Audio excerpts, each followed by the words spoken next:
അപ്പോഴത്തേക്ക് ഇത് വന്നു കഴിഞ്ഞു. എൻ്റെ കെട്ടാനകത്തായിരുന്നു. സൈഡിലേക്ക് ഇറങ്ങുമോ ചെയ്ത കട്ട വന്ന് വീണു. അപ്പം തന്നെ സൈഡിലേക്ക് ഇറങ്ങി ചാടുകയോ ചെയ്ത. സമാധാനമായിട്ടൊന്ന് കിടന്നുറങ്ങി. വീടൊക്കെ അപകടാവസ്ഥയിലിരിക്കുവാണേ. അവിടെ മണ്ണൊലിച്ചു വരുന്നതുകൊണ്ട് എല്ലാവർക്കും പേടിയാണ് അവിടെ കിടക്കാൻ. ഇടുക്കി ജില്ലയിൽ മഴ മാറി നിൽക്കുന്ന സാഹചര്യമുണ്ടെങ്കിലും മണ്ണിടിച്ചിലിനും മറ്റുമായി വീട് നഷ്ടപ്പെട്ടവരും മാറ്റി താമസിപ്പിക്കപ്പെട്ടവരും ഇപ്പോഴും ദുരിതാശ്വാസ ക്യാമ്പുകളിൽ കഴിയുകയാണ്. ജില്ലയിലെമ്പാടും ഏതാണ്ട് 7 ദുരിതാശ്വാസ ക്യാമ്പുകൾ പ്രവർത്തിക്കുന്നുണ്ട് എന്നുള്ളതാണ്. ജില്ലയിൽ ഏറ്റവും അധികം കുടുംബങ്ങൾ താമസിക്കുന്ന ക്യാമ്പുകളിൽ ഒന്നായ ആലക്കോട് ഇൻഫന്റ് LP സ്കൂളിലാണ്, ഇൻഫന്റ് ജീസസ് LP സ്കൂളിലാണ് ഞങ്ങളുള്ളത്. ഇവിടെ അടുത്താണ് ഒരു ഉരുൾപൊട്ടലിൽ 3 വീടുകൾ തകരുകയും ഒരു വീട് ഭാഗികമായി തകരുകയും ചെയ്തു. ഏതാണ്ട് 13 കുടുംബങ്ങൾ ഈ ക്യാമ്പിലുണ്ട് എന്ന് പറയുന്നു. ചേട്ടാ, ഇന്നലെ നമ്മൾ കണ്ടതാണ്. എങ്ങനെയുണ്ട് ക്യാമ്പിലെ കാര്യങ്ങളൊക്കെ? ക്യാമ്പിലെ കാര്യങ്ങൾ സുഗമമായിട്ട് നടക്കുന്നുണ്ട്. ഭക്ഷണ കാര്യങ്ങൾക്ക് കുഴപ്പമില്ല. ഡ്രസ്സ് അതുപോലെയുള്ള എല്ലാ കാര്യങ്ങൾക്കും നല്ല സൗകര്യങ്ങൾ ഒരുക്കി തന്നിട്ടുണ്ട്.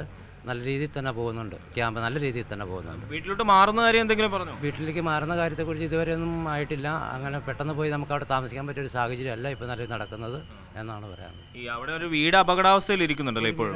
ഏറ്റവും മേളിലിരിക്കുന്ന വീട് ഭയങ്കര അപകടാവസ്ഥയിൽ തന്നെയാണ് ഇരിക്കുന്നത് ഇപ്പോഴും. അത് പൊളിച്ച് മാറ്റാണ്ട് അങ്ങോട്ട് മാറാൻ പറ്റുന്ന സാഹചര്യത്തിലല്ല ഇപ്പം നിലവിൽ പോകുന്നത്.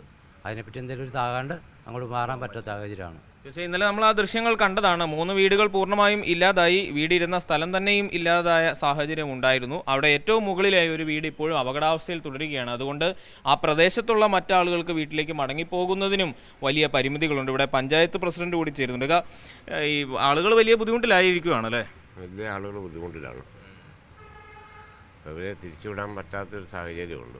മുകളിലൊരു വീട് ഏത് സമയത്ത് മഴയത്ത് താഴത്തേക്ക് പോരാവുന്നൊരവസ്ഥയിൽ ഇരിക്കുന്നതുകൊണ്ട് അങ്ങനെ വന്നാൽ താഴെയുള്ള വീടുകൾക്കെല്ലാം അത് ബാധിക്കും. അപ്പോൾ അത് ആ പ്രശ്നം പരിഹരിക്കാതെ നമുക്ക് ഇവരെ തിരിച്ചു വിടാൻ പറ്റത്തില്ല. ചില വീടുകളിലേക്കൊക്കെ മണ്ണ് കയറിയിട്ടുണ്ടായിരുന്നല്ലോ, അതൊക്കെ മാറ്റിയോ? മണ്ണ് അത് ഒരു വീടിൻ്റെ ഭാഗത്തേ വന്നുള്ളൂ. ബാക്കിയുള്ള 2 വീട് പൂർണ്ണമായി നശിച്ചു പോയല്ലോ. അപ്പോൾ സ്വാഭാവികമായിട്ട് ഇനി അവർക്ക് അങ്ങോട്ട് തിരിച്ചവിടെ ഒരു വീട് വെച്ച് താമസിക്കാൻ പറ്റാത്ത അവസ്ഥയാണ്. ക്യാമ്പിൻ്റെ ക്രമീകരണങ്ങളൊക്കെ എങ്ങനെയാണ്? ക്യാമ്പിൻ്റെ ക്രമീകരണം നല്ല ഭംഗിയായി തന്നെയാണ് പോകുന്നുണ്ട്. ഇന്നലെ നമ്മൾ പരിക്കേറ്റ ഒരു ചേട്ടനെ കണ്ടിരുന്നു. അദ്ദേഹമാണ് ഇവിടെ ഉള്ളത്. ചേട്ടാ, മുറിവൊക്കെ എങ്ങനെയുണ്ട്? ചെറുതായി പഴുത്തു തുടങ്ങിയല്ലേ? വേദനയുണ്ടോ? നല്ല വേദന. ഡോക്ടറെ കണ്ടിരുന്നോ? കണ്ടിരുന്നു. പരിക്കേറ്റ മറ്റാളുകളുടെയൊക്കെ അവസ്ഥ എങ്ങനെയുണ്ട്? കുഴപ്പമില്ലെന്നാണ് പറഞ്ഞേക്കുന്നത്. ഓരോ കൊണ്ടൊക്കെ ഒരാൾ ആശുപത്രി തുടരുകയാണ്. ഇവിടെ ആലക്കോട് മണ്ണിടിച്ചിൽ 2 പേർക്കാണ് പരിക്കേറ്റത്. 2 പേരും ആശുപത്രിയിൽ ചികിത്സയിൽ കഴിയുകയായിരുന്നു. അതിൽ ഒരാൾ ഇപ്പോഴും ആശുപത്രിയിൽ തുടരുകയാണെന്നുള്ള സ്ത്രീകളും കൂടിയുണ്ട്. എങ്ങനെയുണ്ടായിരുന്നു ക്യാമ്പിലെ ജീവിതം? ബുദ്ധിമുട്ടാണോ? നല്ല ജീവിതമാണ്, നല്ല കുഴപ്പങ്ങളൊന്നുമില്ല. സാധനങ്ങളൊക്കെ എല്ലാ കാര്യങ്ങളും സമാധാനമായിട്ടൊന്ന് കിടന്നുറങ്ങി. വീടൊക്കെ അപകടാവസ്ഥയിലിരിക്കുവാണേ. അപ്പോൾ അങ്ങനൊരു ഭീഷണിയുണ്ട് ഞങ്ങൾക്ക്. അങ്ങോട്ട് പോകുന്ന കാര്യം ബുദ്ധിമുട്ടായിരിക്കും. ബുദ്ധിമുട്ടായിനി. ഞങ്ങളുടെ ഭാഗത്തൊരു 6 വീടുകാരുണ്ട്. അവർക്ക് നല്ല ഭീഷണിയാണ്. മുകളിൽ 2 വീട് ഇങ്ങനെ ഇടിഞ്ഞ് ഏത് നിമിഷവും താഴേക്ക് വരാത്ത രീതിയിൽ ഇരിക്കുക. അപ്പോൾ അത് ഞങ്ങൾക്ക് ശരിക്കും ഭീഷണി തന്നെയായിട്ടിരിക്കണം. ഞങ്ങൾക്ക് അവിടെ താമസിക്കാൻ പറ്റുമെന്ന് അറിഞ്ഞുകൂടാ. തിരിച്ചു പോകുന്നതിനെ കുറിച്ച് ആരും ഒന്നും പറഞ്ഞില്ല. ഇല്ല, ഇതുവരെ ഒന്നും പറഞ്ഞിട്ടില്ല. നമുക്ക് സംവിധാനം കണ്ടെത്താമെന്ന് പറഞ്ഞിട്ടുണ്ട്. മഴ മൊത്തത്തിൽ മാറി നിൽക്കുകയാണ്. ആശ്വാസമാണ് അതൊരു ആശ്വാസമുണ്ട്. ഇന്നലെ മുതലൊക്കെ മഴയ്ക്ക് ചില ശമനമുണ്ട്. ഉണ്ട്. മഴ മാറി നിൽക്കുന്നത് വലിയ ആശ്വാസമാണെങ്കിലും കഴിഞ്ഞ ദിവസം പെയ്ത അതിശക്തമായ മഴയിൽ ബുദ്ധിമുട്ട് അനുഭവിച്ച മനുഷ്യരെ സംബന്ധിച്ചിടത്തോളം ക്യാമ്പുകളിൽ തുടരുകയാണ്. അവർക്ക് വീട്ടിലേക്ക് ഇതുവരെ മടങ്ങിപ്പോകാൻ കഴിഞ്ഞിട്ടില്ല. വീട്ടിലേക്ക് മടങ്ങിപ്പോകുന്ന കാര്യം ഒരു തീരുമാനമായിട്ടില്ല അല്ലേ? ഇല്ല, ഒന്നും തീരുമാനമായിട്ടില്ല. ഞങ്ങൾ പോകുന്ന കാര്യം പിന്നെ അവിടെ മണ്ണൊലിച്ചു വരുന്നതുകൊണ്ട് എല്ലാവർക്കും പേടിയാണ് അവിടെ കിടക്കാൻ. അങ്ങനെ ഞങ്ങളോട് മാറാൻ പറഞ്ഞു. അങ്ങനെ ഞങ്ങൾ ഇങ്ങോട്ട് മാറി. എത്ര ദിവസം ഇവിടെ കിടക്കേണ്ടി വരും? അത് അറിയില്ല. നമുക്കറിയാം. പിള്ളേരെ കൊണ്ടൊക്കെ ഇവിടെ കിടക്കുന്നത് വലിയ പ്രയാസം. പൂർണ്ണമായും പോയി. വീട്ടിലെ സാധനങ്ങളൊക്കെ ഒരു സാധനം എടുക്കാൻ പറ്റിയിട്ടില്ല. തുണി ഒരു സാധനം ഒന്നും എടുക്കത്തില്ല.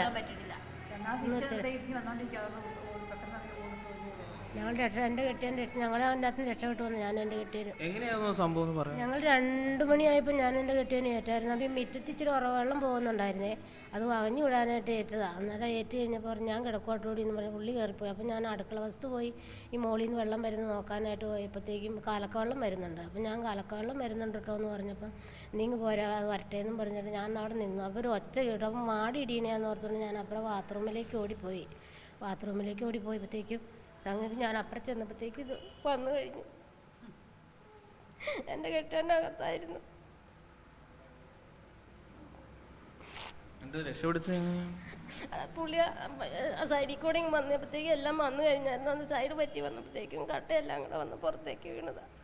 വീണ് എങ്ങനെ രക്ഷപ്പെട്ടെന്ന് ആ സൈഡിലേക്ക് ഇറങ്ങുക ചെയ്ത കട്ട വന്ന് വീണു. അപ്പം തന്നെ സൈഡിലേക്ക് ഇറങ്ങി ചാടുക ചെയ്ത. പ്രതീക്ഷിക്കാതെ ഉണ്ടായ ഒരു ദുരന്തമായി പോയി അല്ലേ? അതെ. തീർച്ചയായും നമ്മൾ അവരോട് എന്ത് മറുപടി പറയും എന്നുള്ള ഒരു നിസ്സഹായാവസ്ഥ കൂടിയുണ്ട്. ഒറ്റ രാത്രിയിൽ ഉറങ്ങി എണീൽക്കുമ്പോഴേക്കും ഉള്ളതെല്ലാം നഷ്ടപ്പെട്ടു പോയ മനുഷ്യരുടെ വേദനയാണ് നമ്മൾ കാണുന്നത്. കൊച്ചുകുട്ടികളും പെൺകുട്ടികളും അടക്കമുള്ളവർ ഇപ്പോൾ ക്യാമ്പിൽ താമസിക്കുകയാണ്. ഇത് സ്കൂളാണ്, ഇവിടുത്തെ ഒരു LP സ്കൂളാണ്. അവിടെയാണ് ഏതാണ്ട് 13 കുടുംബങ്ങൾ താമസിക്കുന്നത്. 30ഓളം ആളുകളുണ്ട്. ആർക്കും തന്നെയും തിരികെ അടുത്ത കാലത്തെങ്ങും വീട്ടിലേക്ക് മടങ്ങിപ്പോകാൻ കഴിയുന്ന സാഹചര്യമല്ല. കാരണം ഗുരുതരമായ അപകടാവസ്ഥയിലാണ് വീടുകളെല്ലാം തന്നെയും ഇരിക്കുന്നത്. ഒരുപക്ഷെ മുകളിൽ നിന്ന് കൂടുതൽ മണ്ണ് ഇടിഞ്ഞു വന്നാൽ വലിയ അപകടങ്ങൾ ഉണ്ടായേക്കും. അതുകൊണ്ട് കനത്ത ജാഗ്രതയിലാണ് ഇവിടുത്തെ അധികൃതർ ഇവരെ ഇവിടെ പാർപ്പിച്ചിരിക്കുന്നത്. വളരെ ബുദ്ധിമുട്ടിയ സാഹചര്യമാണ് ക്യാമ്പിൽ കഴിയുന്ന മനുഷ്യർക്കുള്ളത്. അവിടെ ക്യാമ്പിൽ മറ്റ് പ്രശ്നങ്ങളൊന്നുമില്ല എന്ന് പറയുമ്പോഴും അവരിനി ജീവിതം എങ്ങനെ മുന്നോട്ട് കൊണ്ടുപോകും എന്നുള്ള ചോദ്യം അവശേഷിക്കുകയാണ്. ഷെർ മോഹനോടൊപ്പം മുഹമ്മദ് ആഷിഖ്, മീഡിയ 1 ഇടുക്കി.